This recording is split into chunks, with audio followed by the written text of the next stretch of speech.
What's up, guys? Mr. Terry, high school history teacher. Welcome back to another History Teacher Reacts video. All right, you guys, our new channel favorite, Mitsi Studios, got one coming back for us. It's called Murder, Inc., The Killing Company. All right, I've loved everything these guys have put out, and it's kind of become a funny, like, running gag of, can I find a Mitsi Studio video that I can show to my classes unedited? I don't think we've done that yet. Who knows about this one? By the way, have you ever had a zit that you were trying to pop and you just like went way too hard on it and just it made it worse? I got that going on. All right, the video is linked down below. Make sure you're supporting Mitsi Studio. Let's see what we got here. See what I can add. All right, oh man, this angle is even less flattering. All right, deal with it. We got a little... Picture this. Brooklyn, New York in the 1930s. Okay. Life on the streets was tough and the police were having quite a hard time maintaining law and order. Great Depression. Did I say the 30s? Yeah. I guess it's still the same shit, just a different day. Snap. Anyway, back then a few big crime bosses were calling the shots. Kind of literally. The only problem was that while they were calling the shots, the people tasked were calling their shots and their names to the police when arrested. Not ideal. So, a bunch of Italian and Jewish mobsters came up with the brilliant idea to start up... All right, you hear the stereotype about, like, Italian mobsters? You know, something like Sopranos and Godfathers or something like that, but, like, Jewish mobsters in the same type of style? That's an interesting one. So, a bunch of Italian and Jewish mobsters came up with the brilliant idea to start up a business dedicated to, well, murdering people. I mean, why kill people randomly when you can turn it into a streamlined service?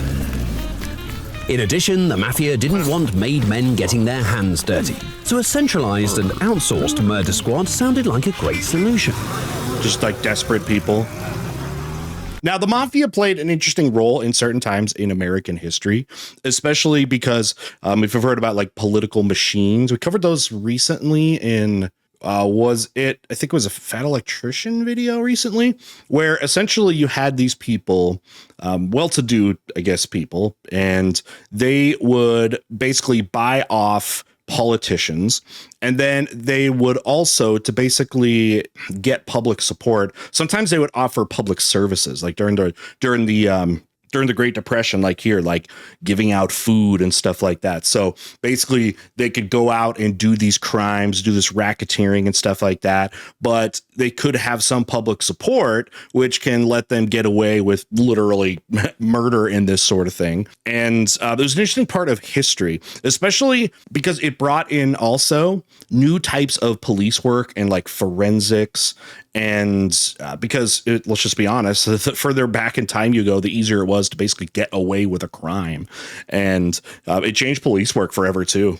The mob picked a cozy-looking candy store in Brownsville, Brooklyn as their base of operations. Keep the captions with a guy called Louis Capone running the joint. The Capone family? This guy is not related to Al Capone. Oh, okay. My guess is everyone with the surname he's Capone one of those, is just a deranged murdering psychopath. Do you ever hear about the Al Capone, how he ended up basically getting caught? So one of the things during Prohibition, which was also during the Depression, Prohibition was when in the United States they banned the production of alcohol, and people were basically making it illegally or importing it illegally. And one of those places was Canada, and it would come across basically, I think, Lake Michigan and go to a place like Chicago. And then people still consumed it and drank it. It became a big old deal. And then it becomes decriminalized, especially with the Depression and needing to be able to like tax it because people were going to consume it anyways. Anyway, because you could just get away with crimes, you know, it was very hard to do that. They were very, very convinced that Al Capone was doing a lot of this illegal activity. That's just kind of being part of it. But the judicial system is, you know, really supposed to put pressure on finding guilt and evidence of guilt, right? Innocent until proven guilty. And they found a way to basically get him because they pretty much had it, but there was too many patsies and all these things that was always indirect. And they actually were able to get him on tax fraud and put him away with that and throw the book at him. Really interesting story there. Anyway, in the front part, the surname Capone is just a deranged murdering psychopath. Oh, geez. Anyway, not the candy store. In the front part of the store, you had children running around buying candy. Pretty harmless, you'd think. It's a front. However, in the back of the store, some whole other bittersweet business was conducted. Multiple that actually brings a question. If you guys had to make a front for some kind of devious activities, what would you make the front? is candy almost like a candy shop, like too obvious, too much of a misdirection? You know, the famous thing is like restaurants and bars, but what else? A pet store, maybe? Gathered around a bunch of payphone business was conducted. Multiple hitmen gathered around a bunch of payphones waiting for a call from the it's really just like in many assassin cases, the call amount center. of information sent was kept to a minimum. A name, a photo, or sometimes just a license plate number would do. They're going to assassinate. After receiving orders, a small, trusted crew would begin plotting their next moves. For starters, the hitmen would surely track their target for at least a few days. This is what I'm talking about. It's like to do assassinations with, again, all the forensics and all the surveillance. You know, everything is being recorded now. Like being able to have, like, to do this as like a job is like impossible. I mean, I know assassinations would ever go down now, done by especially professional dude. But if you're just like trying to find guys off the street with nothing to lose to be able to do this, they're not going to be very good assassins. And today this would never work. For starters, the hitmen would surely track their target for at least a few days. Like a bunch of obsessive stalker-like fans. By the way, I just love the animation. Say the paparazzi. It has more of an Italian ring to it. I want a video game with this. After the men figured out the daily routine of their target, open world city game, mafia game. One guy could distract or lure the target, his associate would then viciously attack the victim, and in most cases, another guy would be on the lookout or get ready to clean up the mess left by his partner.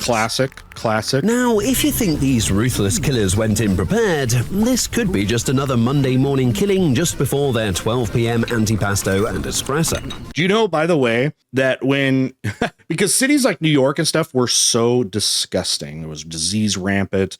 If you've heard, just in the early industrial era, before you had like the sanitation departments we had now, it was disgusting. People died, cholera and stuff like that. But waste management people, they actually wore white. They wore white clothes, which seems like that would not be a good thing to wear because you're going to get disgusting. But yeah, they would employ these guys. White. Just another Monday morning killing just before their 12 p.m. antipasto and espresso. And speaking of meticulous planning and brutal efficiency, then check out World of Warships Legends. It's a free-to-play naval combat game for console and mobile, where you command legendary warships from 11 different nations, engage in massive PvP battles, unlock 400 ships, me recently, from destroyers to cruisers on a recent even aircraft carriers, and more than electrician 100 video. commanders. You can play anywhere, on any platform, Xbox, PlayStation, guys. or mobile, thanks to full cross-play some of us support. educators, history educators, 8 million players since launch, you're never short on folks. fresh meat. But unlike your average trigger-happy shooter, this game rewards strategy over reflexes. And right now, it's heating up with the 4th of July campaign. Say hello to Tier 8 Battleship Wisconsin. She's known as a deadly long-range sniper armed with 16-inch main guns, ready to delete your dreams with its short temper from a long range. Exclusive camouflages, discount coupons, and the ultimate prize, the Puerto Rico, a legendary tier cruiser built to dominate. It's free to download, easy to learn, and deep enough to keep you hooked. Download World of Warships Legends now. Links in the description. Bird, that looks Set sick. sail, strike hard. Looked like a you'd have on a try. A murdering level of prepared means costumes for everyone. Cops and donuts for sure. A delivery guy dropping off some pepperoni pizzas. C. A priest with a 12-year-old boy plugged from the candy store. Hell, why not kill? Let's just say you didn't need the mafia for that one, right? Catholic priest joke. Got him. Kill two birds with one. A priest with a 12-year-old boy plugged from the candy store. Hell, why not kill two birds with one stone and all dress up as garbage collectors? Yeah, they literally wore white. Anything Isn't that necessary funny? to disguise these brutal hits carried out by Murder Inc. would be up for grabs. Murder Inc.'s such a great name. While many of these contract killings were as horrible as it executed is. with deadly precision, excuse the pun, more importantly, they were executed with a great deal of anonymity. Killers did not have a personal link to the victim, and the orders were almost impossible to backtrack. Once the job... See, that's the thing, too. Okay, I'm not going to lie. I watched some of those like murder stories on YouTube.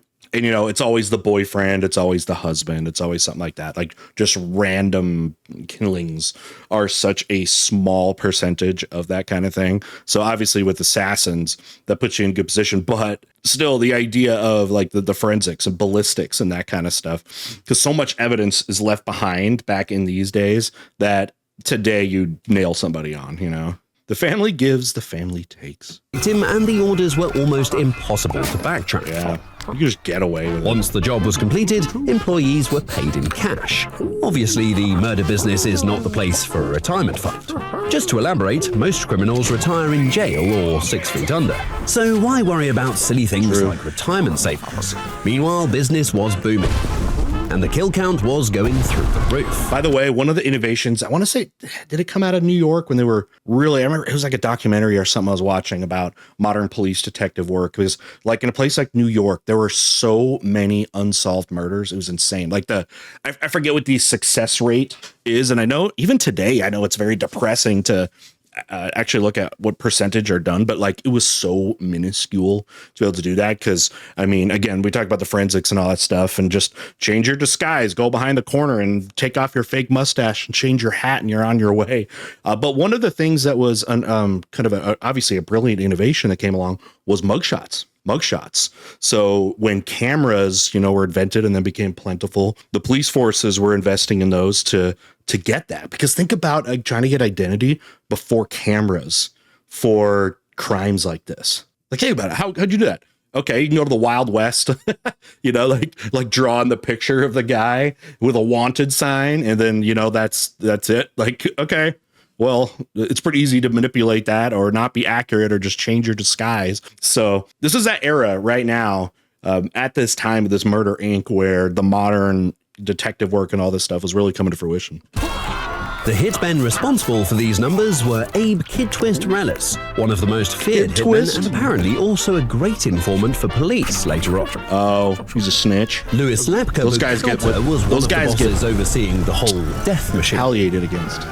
Frank Abendando, aka the Dasher, was a good-looking hitman, no homo, who looked like a gentleman but turned into a cold-blooded monster the moment he attacked his victims. You don't want to get killed by a good-looking guy. You don't want that. Come on, you want a scuzzy guy. I mean, none at all, but Am I wrong? Emmanuel Mendy Weiss was a hitman who carried out high-profile murders.